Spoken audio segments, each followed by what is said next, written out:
अस्सलाम वालेकुम। सियाणे कहंदे रज नूं ਚੱਜ ਆ ਵੀ ਜਿਹੜੇ ਮੁਲਕ ਚੰਗੇ ਉਹਨਾਂ ਦੀਆਂ ਟੀਮਾਂ ਵੀ ਚੰਗੀਆਂ। ਅਸੀਂ ਜਿਹੇ ਜਿਹੇ ਆਪਸੀ ਉਹੋ ਜਿਹੀ ਟੀਮ ਭੇਜਤੀ ਵੀ ਮੰਨਿਆ ਯਾਰ ਰੱਬ ਤੇ ਤਵੱਕਲ ਹੋਣਾ ਚਾਹੀਦਾ, ਪਰ ਇੰਨਾ ਵੀ ਕੀ ਵੀ ਹੁਣ ਖੇਡੇ ਹੀ ਨਾ ਬੰਦਾ। ਅੱਗੇ ਸੁਣਦੇ ਸੀ ਵੀ ਅੰਬਾਂ ਦੇ ਬਾਗਾਂ ਦੇ ਮਾਲੀ ਨਾ ਨੇਰੀ ਬੰਨ੍ਹ ਦਿੰਦੇ ਸੀ, ਲੈ ਸਾਡੀ ਕਿਸੇ ਨੇ ਟੀਮ ਹੀ ਬੰਨ੍ਹਤੀ।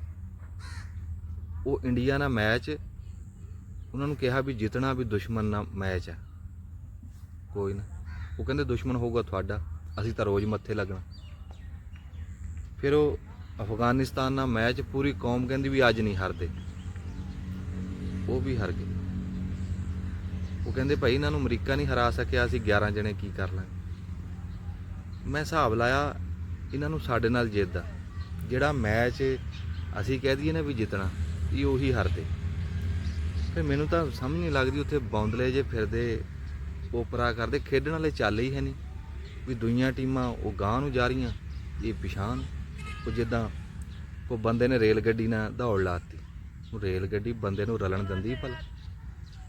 ਉਹ ਗਾਂਹ ਲੰਘੀ ਤੇ ਉਹ ਹੱਸਦਾ ਆਵੇ, ਉਹਨੂੰ ਪੁੱਛਿਆ ਵੀ ਸੁਣਾ, ਕਹਿੰਦਾ ਰੇਲ ਗੱਡੀ ਗਾਂਹ ਵੱਧ ਗਈ, ਮੈਂ ਪਿਛਾਂਹ ਵੱਧ ਗਈ।